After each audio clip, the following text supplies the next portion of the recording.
Trojan Sports Now. Hello, welcome to Trojan Sports Now. I'm Jahmal Kennedy. And I'm Khadijah Torbert. Stick around as we bring you the latest news and sports from Troy Athletics. The Trojan softball team was in action in South Carolina over the weekend against the South Carolina Gamecocks.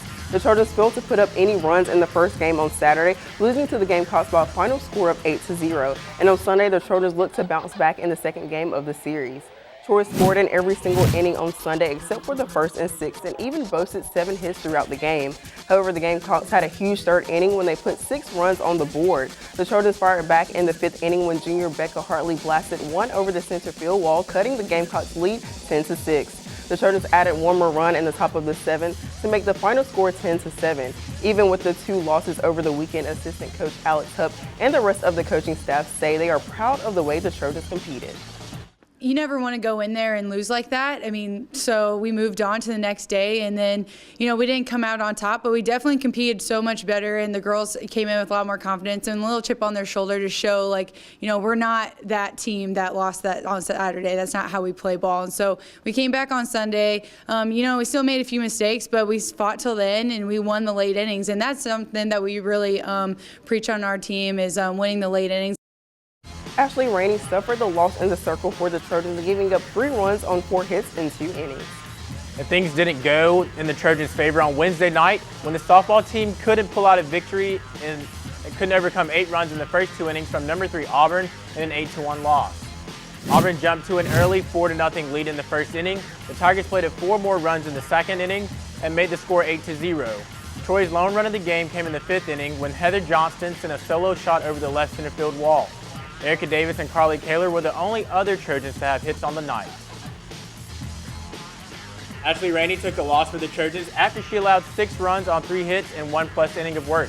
Claire Graves had an impressive showing when she came out of the bullpen and gave up only 1 hit in 3 2/3 innings of work. The Troy baseball team welcomed New Orleans to the state to Riddle Pace Field over the weekend. The Trojans fell to New Orleans in the first game of the series on Saturday, snagged a 9-6 win in the second game, and looked to do the same on Sunday in the third and final game of the series. Jahmal Kennedy has the highlights from Sunday's game. 80s weekend was wrapped up in a big way on Sunday, a Trojan victory. The Trojans took the rubber match of the series at Riddle Pace Field over the Privateers of New Orleans by a final score of 9-4. Lucas Brown got the start for Troy, and after he gave up 3 runs in the top of the 3rd inning, it was smooth sailing from there on out. I thought he gave into it a little bit, but he refocused, and I thought he was terrific in the 4th, 5th, and 6th inning. He did give up the run in the 6th, but his stuff was good.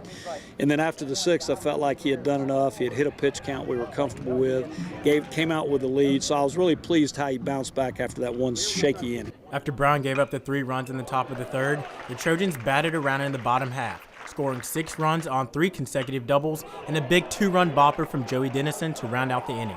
And we answered in a big way. We had a big inning. We scored 6. We had 4 doubles and a homer in the inning, something to really build on. And that was the difference in the game. The 9-4 final, that 6-run inning, set us up to win that baseball game. So it was a critical inning in the game, and it ended up being the difference in the game. It wasn't all offense for the Trojans today, as Chase Marr had a couple of web gems over at the hot corner. Well, he did play well at 3rd today, had a lot of activity. Lucas Brown's a guy that pitches inside a lot to right-handers, and they do pull the ball quite a bit. He made a couple above-average plays, made every routine play he was supposed to make. So his versatility is a good thing. He's our best catcher. He can also play different infield positions, but he was terrific today defensively at 3rd base. Of the 9 total hits on the day for the Trojans, 6 went for extra bases. Jahmal Kennedy, Trojan Sports Now. Corey Gill picked up his first career save as he pitched 3 innings of 1-hit ball and struck out 3 while walking 1. Brian Warzik suffered the loss for New Orleans. He only pitched 2.1 innings, allowed 6 runs on 5 hits, walked 1, and struck out 3. The Trojan baseball team took the field Tuesday night against an in-state opponent in Sanford in search of its 17th win of the season. Earlier this year, the Bulldogs defeated the Trojans by a final score of 20-6. And as for this game, the Trojans had a little improvement with the Troy final victory score of 5-3. From the game. Tuesday night's battle between the Sanford Bulldogs and the Trojans of Troy would sing a different tune than the matchup from a few weeks ago in Birmingham. In Riddle Pace Field, Troy defeated the Bulldogs by a final score of 5-3. Just like Sunday, the Trojans had an offensive outburst in the third inning, scoring 4 runs, highlighted by redshirt junior TJ Bender's solo bomb that led off the inning and tied the game at 1. Well, TJ's, kind of hot. We haven't had a hot hitter, and he's homered in 3 straight and, doubles and driving guys in. He's doing some good things. I'm really proud of his work. Justin Friend had a good night. He hadn't played in a few games, and, he hit the ball hard off the wall and smoked the ball to left field in his second turn and did a nice job. Peyton Fuller scored a couple of runs. We did some good things. Evan Hebert got the nod on the hill as he tossed 4 innings of 5-hit ball, giving up 2 runs. Here's what the junior starter thought after his offense got him a 3-run lead. It makes the most confidence in the world knowing that your team has your back, scoring runs, just go out there and slow strikes and shut them down. If he doesn't gain confidence after that, then I'm not sure what he's looking for, because that's a winning effort, and we'll take that every time from him. Competing well, he had more than 1 pitch in the strike zone, at the bottom of the strike zone, which he'd struggled with. So I couldn't have been prouder of his start for our team. The Trojans carried a 5-2 lead into the 9th inning, and after a leadoff single got things started, it was Enter Sandman as sophomore closer Corey Childress entered with a chance to pick up a save. A walk and a single brought the nation's leader in home runs to the plate in the form of Sanford's Heath Quinn. But the Trojans intentionally walked him to load the bases, and then Childress got the comebacker to the mound, followed by a flip to Bender for the final out of the game. Troy's win snapped Sanford's consecutive win streak against in-state opponents at 10, and also gave the Bulldogs their first Tuesday night loss of the season. Jahmal Kennedy, Trojan Sports Now. The win for the Trojans put an end to Sanford defeating in-state opponents. The Bulldogs were 10-0 against teams in the state of Alabama before the loss on Tuesday. The women's tennis team took the court on Saturday in search of its 11th win of the season. I have the highlights from the Lunsford Tennis Complex. The Troy University women's tennis team Saturday evening beat the Bulldogs of Alabama A&M 6-1 in both doubles and singles competition. And it was clear to see that this win meant a lot to head coach Will OCC, especially after the South Alabama defeat from last week. It's good for the girls, finishing, with a win, a last home match, and coming after the match we played a few days ago against South Alabama. If you were a spectator at Saturday's game, you may have noticed the doubles competition seemed more intense than the singles competition.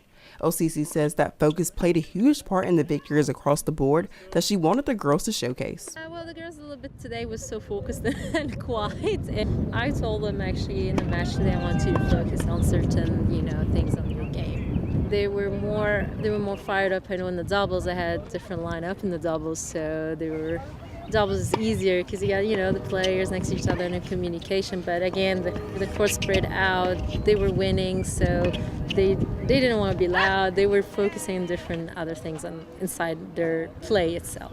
LCC says the home court was the same, but she changed positions and the environment for her girls in the Alabama A&M sets to see how they would handle the pressure for preparations for the upcoming conference championship matches.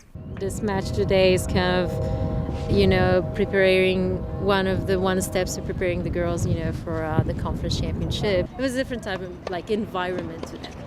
I mean, it's the same home courts, but just different type, of preparation. We did something different out of the comfortable zone. We switched different things in lineup. We did something just to get them prepared under a different pressure or a different situation. How would they play? And I stepped out of the court in a lot of matches and let them play. The win over Alabama A&M marked the number 6 win of its last 8 matches for the Trojans. On Saturday against the Bulldogs, Troy easily grabbed the doubles point, taking 6-0, 6-3, and 6-2 decisions at number 3, number 2, and number 1. The men's tennis team took the court Wednesday, welcoming Alabama A&M and Jacksonville State to the Lunsford Tennis Complex. The Trojans got things going first against Alabama A&M at noon and defeated the Bulldogs by a final score of 6-1. The Trojans then turned their attention to Jacksonville State, a team in search of its 8th win of the season. But when you face a 12-win Trojan team that wins, is usually tough to come by. The Trojans swept Jacksonville State 7-0. Giovanni Samaha continued the shutout with a 6-2, 6-4 win at number 3, and Andy Lau tacked on a 6-4, 7-6 win at number 4. Hassanin Daishme made it a clean 7-0 sweep with a 7-6, 6-7, 1-0 win at number 6 singles. The men's golf team wrapped up play at the Hootie at the Bulls Bay Intercollegiate Tuesday.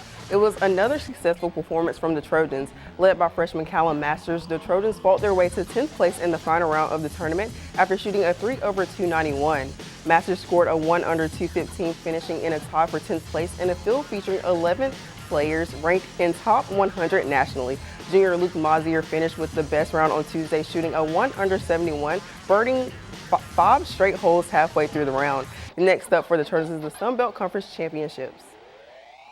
Fatima Fernandez Kano's 6 under 66 round powered both herself and the Troy women's golf team to a first place finish in the Rebel Intercollegiate that concluded on Sunday. The victory was Kano's 5th of the season and the women's team's 3rd overall. The victory didn't come easy, however, as head coach Bart Barnes explained. The conditions were tough, a lot of wind the first couple of rounds, playing a regional length golf course, so I feel like we made a real big statement as far as what this team is capable of, the potential they have, and it's really a testament to all the hard work they put in. The Trojans will have a 2-week break before the next play. One women's golf player in particular has been on fire lately, winning 5 of 8 individual competitions. Fatima Fernandez Kano is only a junior, but she is taking the golf world by storm. She now holds the 20th place in the World Amateur Golf Rankings. Head coach Bart Barnes boasts about Kano's performances and how hard she works. Well, she's extremely talented, but she's also a really dedicated, hardworking player. She puts in the extra time, above and beyond what we ask her to do as coaches. She's out there on her own time, working hard, really taking advantage of that great new facility that we're using now. And I really think that this is really just where all of her hard work plus a little bit of experience and maturity is just really coming together into a really nice run of play. In a recent action from Kano, she earned her 5th individual title and 2 others in the top 10. With help and aid, the Troy women's golf team with its 3rd win this season with a 17-stroke victory overall. The Troy track and field team had a successful weekend in Gainesville, Florida at the Florida Relays. Starting off in the field, junior thrower Zach Douglas finished in 1st place for the Trojans in the shot put competition, and freshman India Somerville finished in 14th place in the women's shot put. Out on the track, the men's track team finished in 21st place in the 4x100 meter relay. Still to come on Trojan Sports Now, we'll have a preview of the Trojan softball and baseball teams' upcoming matchups over the weekend. But first, Ron Renfro sits down with women basketball sophomore Amanda Mendoza. Stick around for more Trojan Sports Now.